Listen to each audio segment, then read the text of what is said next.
பஞ்சு முறுக்கு மந்த்ரா கடலை எண்ணெயில நானே பண்ணுது. ஒரு சேலஞ்ச், உங்களால இந்த மாதிரி முறுக்கு செய்ய முடியுமா? மந்த்ரா கடலை எண்ணெயில முறுக்கு செஞ்சு பாருங்க. ஓகே.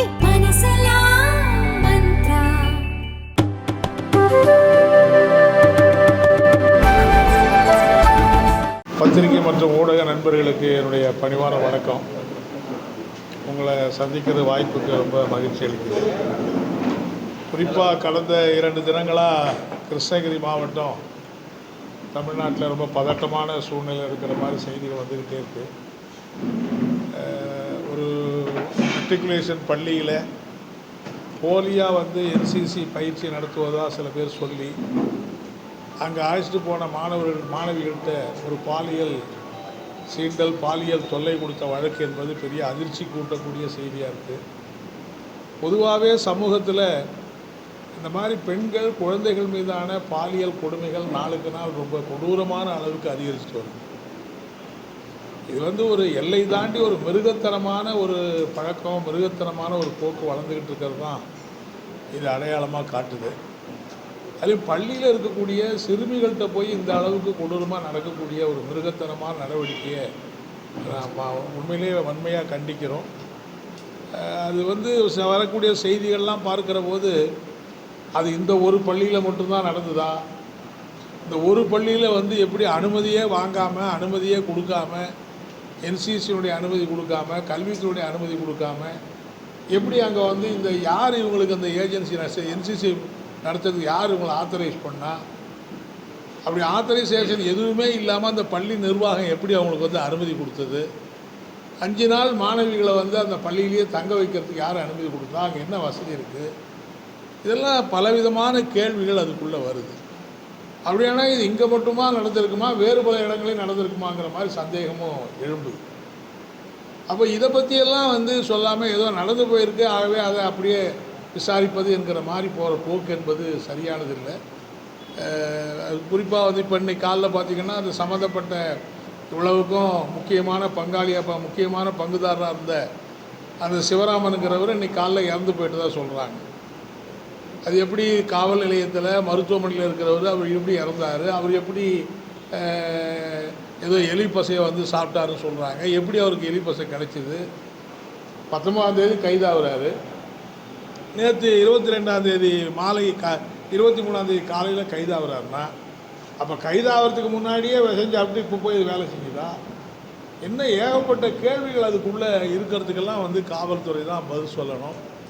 ஒருவேளை இதில் சம்மந்தப்பட்டிருக்கிற வேறு யாரும் வெளியில் தெரியக்கூடாதுங்கிறதுக்காக இப்படி திட்டமிட்டு ஏற்பாடு நடக்குதாங்கிற பொதுமக்கள் மத்தியில் பலவிதமான சந்தேகங்களும் ஐயங்களும் எழுது. இல்லைனா எப்படி அதுக்கடையில் பார்த்தா அவங்க அப்பா ஆக்சிடெண்ட்டில் இறந்தான்னு இன்னொரு செய்தி வரும். ஸோ இதெல்லாம் எதேச்சியாக நடக்குதா அல்லது வேறு ஒரு திட்டமிட்ட ஒரு குற்றவியல் பின்னணியோடு நடக்குதாங்கிற பல சந்தேகங்களுக்கு வழிவகுக்குது. நிச்சயமாக இது பொதுமக்கள் மத்தியில் தமிழ்நாட்டில் ஒரு பெரிய கேள்விக்கணைகளை தான் தொடுக்குதுங்கிறத நான் குறிப்பிட விரும்புகிறேன். தமிழக முதலமைச்சர் இதை விசாரிப்பதற்கான உயர் அதிகாரிகள் தலைமையில் குழுவெல்லாம் போட்டு விசாரிக்கிறாங்க. அவங்க விசாரித்து வழக்கு கொடுக்கட்டும், அறிக்கை கொடுக்கட்டும், அரசு அது மேலே நடவடிக்கை எடுக்கணுங்கிறத நாங்கள் வற்புறுத்தோம். ஆனால் இவ்வளவு ஆழமான வழக்கை நம்முடைய உள்ளூரில் இருக்கிற காவல்துறையை விசாரிப்பது என்பது எப்படி பொருத்தமாக இருக்கும்னு தெரியல. ஏன்னா அது ஒரு அந்த மர்கூருங்கிற அந்த காவல் நிலையத்தில் வழக்கு பதிவு செய்யப்பட்டிருக்கு. இப்போ இதே வேறு பள்ளியில்னாக்கா அங்கே போய் யார் வழக்கு பதிவு பண்ணுவான்? அந்த ஸ்டேஷனில் இருக்கிறவங்க இன்னொரு இடத்துல எப்படி விசாரிப்பாங்க? ஸோ நாங்கள் ஏற்கனவே அரசாங்கத்தை கோரிக்கை வச்சுருக்கிறோம், இந்த வழக்கை சிபிசிஐடி விசாரணைக்கு உட்படுத்த வேணும் அப்படிங்கிறத நான் மீண்டும் வற்புறுத்த விரும்புகிறேன். ஏன்னா இப்போ அந்த பையன் அந்த சம்மந்தப்பட்ட குற்றம் கைது செய்யப்பட்டு இறந்துருக்கிறது, அவங்க அப்பா ஒரு ஆக்சிடெண்ட்டில் இறந்துருக்கிறதுலாம் பல கேள்விகளை எழுப்புகிற போது இதையெல்லாம் சாதாரண மட்டத்தில் இருக்கிற காவல்துறை விசாரிப்பது பொறுத்தான். அந்த காவல்துறை தப்பு பண்ணாங்கன்னு நான் சொல்லலை, பட் அவங்களால இதை முழு டைமென்ஷனையும் விசாரிக்க முடியுமாங்கிற கேள்வி என்பதெல்லாம் இருக்குது. எனவே சிபிசிஐடி விசாரணைக்கு உட்படுத்த வேண்டும் என்று ஏற்கனவே நாங்கள் கோரிக்கை வச்சுருக்கிறோம். அந்த கோரிக்கையை நான் மீண்டும் வற்புறுத்த விரும்புகிறேன். மேற்கொண்டு இந்த கிருஷ்ணகிரி மாவட்டத்தில் வேறு எங்கெங்கன்னா இதுவே கூட ரொம்ப எதேச்சியாக தான் அது வெளியில் வந்திருக்கு. ஏற்கனவே இப்போ ஒரு பள்ளியில் அது நடந்து, ஒரு மாணவிக்கு நடந்து, அந்த மாணவியுடைய பெற்றோர் வந்து பள்ளிக்கூடத்தில் ஆசிரியராக இருந்து அவங்க எதுவும் வெளியில் சொல்லாமல், அப்புறம் இது தலைமை ஆசிரியருக்கு போய் தலைமை ஆசிரியர் வந்து வெளியில் சொல்லாமல், கூடுமான வரையில் அதை வெளியில் வராமல் மறைக்கிறது தான் எல்லாம் திட்டமிட்டு முயற்சி பண்ணியிருக்காங்க. அதையும் மீறி தான் இப்போ வெளியே வந்திருக்கு. அப்படின்னா வேறு பல பள்ளிகளில் இது மாதிரி நடந்தால் எப்படி அது சீக்கிரமாக வெளியில் வரும்? எனவே இந்த தனியார் பள்ளி நிர்வாகங்கள் எப்படி இது மாதிரி வந்து சர்வ சுதந்திரமாக அனுமதிக்கிறாங்க? அதுக்கான கல்வித்துறை அதிகாரிகள் எப்படி இதுக்கு பார்வையாளராக இருக்குது? இதெல்லாம் கல்வித்துறை அதிகாரிகளுக்கு தெரியாமல் நடக்குதா? அப்படின்னா ஏன் அவங்க கல்வித்துறை அதிகாரியாக இருக்காங்க என்கிற பல கேள்விகள்லாம் வருது. கல்வித்துறை அதிகாரிகள் மேலே உட்பட இந்த விசாரணை வளையம் போகணும் என்று நான் கேட்டுக்க விரும்புகிறேன். தப்பு அவங்க பக்கத்தில் இருந்தால் அவங்களையும் தான் நடவடிக்கை உள்ளாக்கணும். எனவே தான் ஒரு முறையான விசாரணை நடத்தணும்னா சிபிசிஐடி விசாரணைக்கு உட்படுத்தப்பட வேண்டும் என்று நான் வற்புறுத்த விரும்புகிறேன். அதே மாதிரி என்சிசி பயிற்சி கொடுக்கறது, சில பள்ளிக்கூடத்தில் வந்து ஆர்எஸ்எஸ் போய் நைட்டில் பயிற்சி கொடுக்கறது, இதெல்லாம் எப்படி அனுமதி கொடுக்குறாங்க? தமிழ்நாட்டில் பல இடங்களில் ஆர்எஸ்எஸ் போய் பள்ளிக்கூடத்தில் பயிற்சி. ஏன்னா ஆர்எஸ்எஸுக்கும் பள்ளிக்கூடத்துக்கும் என்ன சம்மந்தம் இருக்குது? அவங்க எந்த கல்வித்துறையுடைய அனுமதி வாங்கிக்கிட்டு அந்த பள்ளிக்கூடம் பயிற்சி கொடுக்குறாங்க? இப்படி சம்மந்தம் இல்லாத பல அமைப்புகள் பள்ளிக்கூடத்துக்கு உள்ளே பூந்துக்கிட்டு அவங்க வந்து நாங்கள் பயிற்சி கொடுக்குறோம், ட்ரைனிங் கொடுக்குறோங்கிற பேரில் கடைசியில் இப்போ இந்த மாதிரி சம்பவங்கள் தான் வெளியில் வரும். எனவே பள்ளிக்கூடம் சம்மந்தப்பட்ட எந்த ஒரு நிறுவனத்துக்கு கீழையும், அது தனியார் பள்ளியாக இருக்கலாம், அரசு பள்ளியாக இருக்கலாம், அரசு உதவி பெறும் பள்ளியாக இருக்கலாம், யாராக வேணாலும் இருக்கலாம், அது கல்வித்துறையுடைய அனுமதி இல்லாமல் அங்கே எந்த விதமான பயிற்சிக்கு யாரையும் அனுமதிக்கக்கூடாது. அப்படி அனுமதிச்சா அதுக்கு கல்வித்துறை தான் பொறுப்பாக ஏற்றுக்கொள்ள, அது கண்காணிக்க வேண்டிய பொறுப்பு அவங்களுக்குங்கிறதையும் நான் அழுத்தமாக வற்புறுத்த விரும்புகிறேன். இந்த போட்டிருக்கிற விசாரணை குழு எவ்வளவு விரைவாக வந்து பரவலாக, ஏன்னா பல பேர் தயக்கப்படுவாங்க, பல பேர் வெளியில் சொல்கிறதுக்கு பயப்படுவாங்க, எங்கே தன்னுடைய பெண்ணினுடைய எதிர்காலம் பாதிக்கப்படுமோ என்கிற தயக்கம் அவங்களுக்கு இருக்கக்கூடும். எனவே இதையெல்லாம் கணக்கில் எடுத்துக்கிட்டு அவங்க வந்து ஒரு முனைப்பாக வந்து அந்த விசாரணை நடத்தி அரசுக்கு அறிக்கை சமர்ப்பிக்க வேணும். எந்த ஒரு சூழ்நிலையும் இந்த மாதிரி சம்பவங்கள் பள்ளிக்கூடத்தில் நடக்கிறதுக்கு அனுமதிக்கக்கூடாது என்பதை உறுதிப்படுத்த வேண்டிய பொறுப்பு அரசு நிறைவேற்ற வேணும்னு நான் கேட்டுக்க விரும்புகிறேன். இந்த விசாரணையில் அந்த கைது செய்யப்பட்டிருக்கிற சிவராமனுடைய இறப்பு உள்பட, அவருடைய தந்தையாருடைய இறப்பு உள்பட விசாரணைக்கு உட்படுத்தப்படுது. அது எப்படி நடந்தது, இயற்கையாக நடந்ததா என்ன நமக்கு தெரியாது. ஆனால் அது சம்மந்தமாகவும் பொதுமக்கள் மத்தியில் கேள்விகள் எழுதுறதுனால அந்த மரணங்களுக்கு பின்னாடி இருக்கிற சம்பவங்கள் பற்றியும் விசாரணைக்கு உட்படுத்தணும். ஆகவே தான் சிபிசிஐடி விசாரணைக்கு அதை உட்படுத்த வேண்டும் என்று நான் கேட்டுக்க விரும்புகிறேன். அதே நிறைய விஷயங்கள் நீங்கள் தொடர்ந்து நம்ம பேசிக்கிட்டே இருக்கோம், தொடர்ந்து நம்ம பண்ணிக்கிட்டு இருக்கிறோம். குறிப்பாக வந்து கிருஷ்ணகிரி மாவட்டத்தில் சட்டம் ஒழுங்கு, சமூக விரோத நடவடிக்கைகள், இந்த போதை பழக்க வழக்கங்கள், கொலைகள் அதிகமாக நடக்கிறது, கொள்ளைகள் அதிகமாக நடக்கிறது, சட்டவிரோதமாக வந்து குவாரிகள் நடக்கிறது, இதெல்லாம் எந்த கட்டுப்பாடும் இங்கே இருக்கிற மாதிரியே தெரியுது. என்ன இங்கே இருக்கிற மாவட்ட நிர்வாகம் என்ன பண்ணுது, மாவட்ட அதிகாரிகள் என்ன பண்ணுறாங்க, எப்படி வந்து அனுமதி வாங்காத குவாரிகள், சட்டமன்ற குழு தலைவர் வந்து இங்கே பகிரங்கமாக சொல்கிறார் 314 சட்டவிரோதமான குவாரிகள் செயல்படுதுன்னு சொல்கிறார். அப்படின்னா அந்த சட்டவிரோதமாக செயல்படக்கூடிய மைன்ஸ் டிபார்ட்மெண்ட்டு என்ன பண்ணுது? அதுக்கு மேலே இருக்கிற கலெக்டராக மற்றவங்களும் என்ன பண்ணுறாங்க? எனவே இது வந்து இது ஏதோ தமிழ்நாட்டில் ஒரு விதி, ஒரு தமிழ்நாட்டுக்குள்ளேயே கிருஷ்ணகிரி மாவட்டம் இருக்கா இல்லையான்னு சந்தேகப்படக்கூடிய அளவுக்கு இந்த மாதிரியான போக்குகள் வளர்ந்திருப்பது என்பது ரொம்ப ரொம்ப வன்மையான கண்டனத்துக்குரியது. மாண்புமிகு தமிழக முதலமைச்சரை கூட நாங்கள் நேராக பார்த்து வற்புறுத்தலான்னு இருக்கோம்.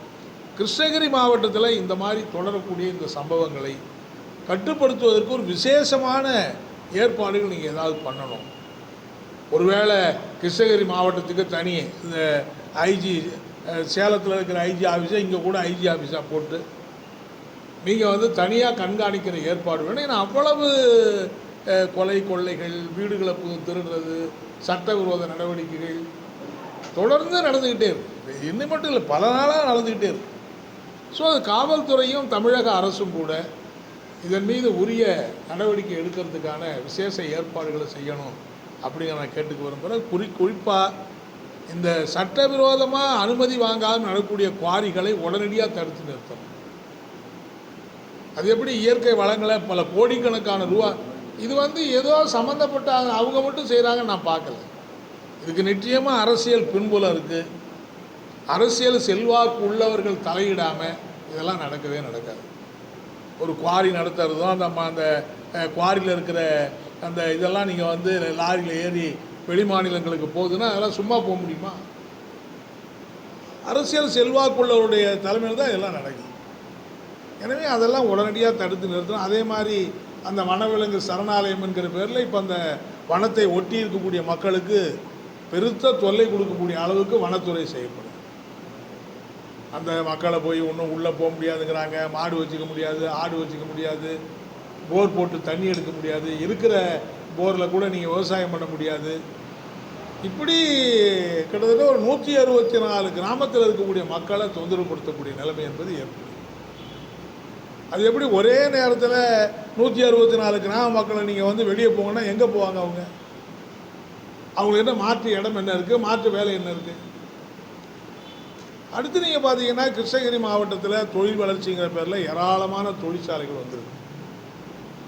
அது இங்கே இருக்கிற இயற்கையான சூழல் மற்றதெல்லாம் காரணமாக இருக்குது. வெளிநாட்டு கம்பெனிகள் உட்பட ஏராளமான தொழிற்சாலைகள் வந்திருக்கு. இன்றைக்கி தமிழ்நாட்டிலேயே தொழில் வளர்ச்சி அடைஞ்ச பிரதேசமாக இன்றைக்கி கிருஷ்ணகிரியும் தேங்கனி கோட்டை ஓசூர் அந்த பிரதேசம் வளர்ந்துருக்கிறது நல்லது. ஆனால் அங்கே வேலை செய்யக்கூடிய தொழிலாளிகளுக்கான அடிப்படை உரிமைகள் பாதுகாக்கப்படுதாங்கிறது தான் கேள்வி.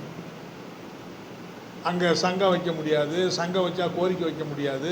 குறைஞ்சபட்சமாக நீங்கள் பார்த்தீங்கன்னா 300-400 ரூபாய்க்கு அத்துக்கூலி ஆட்களை மாதிரி வச்சுட்டு வேலை வாங்கக்கூடிய அப்படிப்பட்ட நிலைமை என்பது இருக்குது.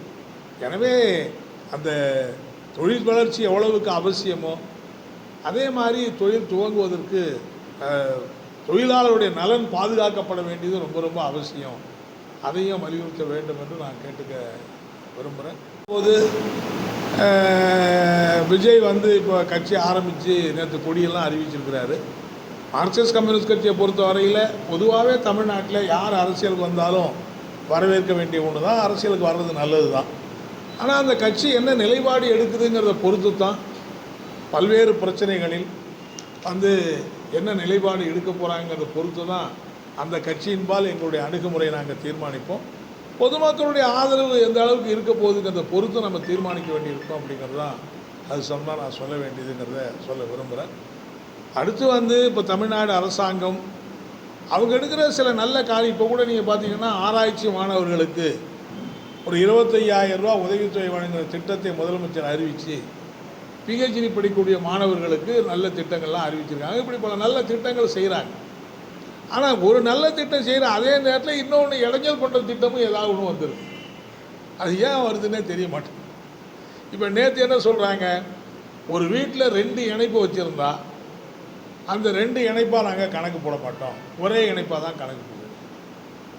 அப்போ ஒரே இணைப்பாக கணக்கு போட்டால் 2 விதமான பாதிப்பு வருது. என்ன, ஒன்று 100 யூனிட் மின்சாரம் 2 இதுக்கு கிடைக்காம போடும், ஒன்றுக்கு தான் கிடைக்கும். இன்னொன்று ஒரே இணைப்பாக கணக்குப்பட்டாக்கா அந்த மொத்த பயன்பாடு மின்சாரம் அதிகமாக போகிற போது இரட்டிப்பு கட்டணத்தை செலுத்த வேண்டிய நிலைமை என்பது வரும். இப்போ இதெல்லாம் காலகாலமாக இருக்கிறதெல்லாம் ஏன் இப்போ மாற்றணும்? அதிகாரிகள் மின்வாரியம் ஏன் இப்படி செயல்படணும்? இது என்ன 2 இணைப்பு இருக்கிறதுங்கிறது இன்றைக்கி தான் தெரியுமா அரசாங்கத்துக்கு? இதெல்லாம் 50 வருஷம் 70 வருஷம் 80 வருஷமாக இப்படி தான் இருக்குது. ஒருத்தர் 4 வீடு கட்டி வாடகைக்கு விட்டுருப்பார், 4 மின் இணைப்பு வாங்கியிருப்பார். அது எல்லாத்தையும் ஒரே இணைப்பை வாங்கினா யார் மின்கட்டணம் கட்டுறது இப்போ? ஸோ இதெல்லாம் ஒரு ஒரு ஒரு மக்களை தொந்தரவு பண்ணக்கூடிய, மக்களுக்கு இடையூறு செய்யக்கூடிய இப்படிப்பட்ட நிலைமையில் மின்சாரம். அதே மாதிரி இப்போ சிறு குறு அதிபர்கள் சில பேர் சோலார் மின் நிலையம் பயன்படுத்துகிறாங்க. அவங்க கடை வாங்கி அவங்க சோலாரில் தேவைன்னா கூட அதுக்கு மின்சார கட்டணம் இவங்க போடுறாங்க, அதுக்கு கட்டணம் கட்டுன்னு போடுறாங்க. ஒரு யூனிட்டுக்கு இவ்வளோ கட்டு அப்படிங்கிறது. எதுக்கு அவங்களே உற்பத்தி பண்ணி அவங்களே பயன்படுத்துறது, எதுக்கு மின்சார வாரியத்துக்கு கட்டணம் போடணும்? இது மாதிரியான மக்களுக்கு அல்லது சிறு குறு தொழில் முனைவோருக்கு இடையூறு ஏற்படுறதெல்லாம் ரொம்ப கஷ்டமாக. சொல்லப்போனால் தமிழ்நாட்டில் சிறு குறு தொழில் நடத்துகிறவங்க ஒரு பிடிவாதமாக தமிழ்நாட்டில் நடத்தணுங்கிற நல்ல நோக்கத்தோடு நடத்திக்கிட்டு இருக்காங்க. வேறு அண்டை மாநில கர்நாடகாவிலேயோ குஜராத்லேயோ ஆந்திராவிலேயோ தெலுங்கானாவிலேயோ இங்கே இருக்கிற அந்த சிறு குறு தொழில்களை பூரா அந்த மாநிலத்துக்கு கொண்டு போகிறதுக்கான கடுமையான முயற்சி எடுக்கிறாங்க. ஏராளமான சலுகையை நாங்கள் கொடுக்குறோன்னு சொல்கிறாங்க. அப்போ ஒருவேளை இங்கே இந்த மாதிரி மின்சார கட்டணம் உயருது, இந்த சோலாருக்கு வந்து கட்டணம் போடுறீங்க, நிலை கட்டணத்தை வந்து 1 மடத்துக்கு 3 மடங்கு பல மடங்கு உயர்த்துறீங்க. இதனால் இந்த தொழிற்சாலாம் வெளி மாநிலத்துக்கு போனால் யாருக்கு பாதிப்பு வரும்? எனவே இதையெல்லாம் தமிழக அரசு கவனத்தில் கொள்ள வேண்டும் என்று நான் கேட்டுக்க விரும்புகிறேன். இந்த மாதிரியான நடவடிக்கைகளை மார்க்சிஸ்ட் கம்யூனிஸ்ட் கட்சி ஏற்கலை. நிச்சயமாக நாங்கள் அதுக்கான போராட்டங்களை நடத்திக்கிட்டு தான் இருக்கோங்கிறத நான் தெரிவிச்சுக்க விரும்புகிறேன்.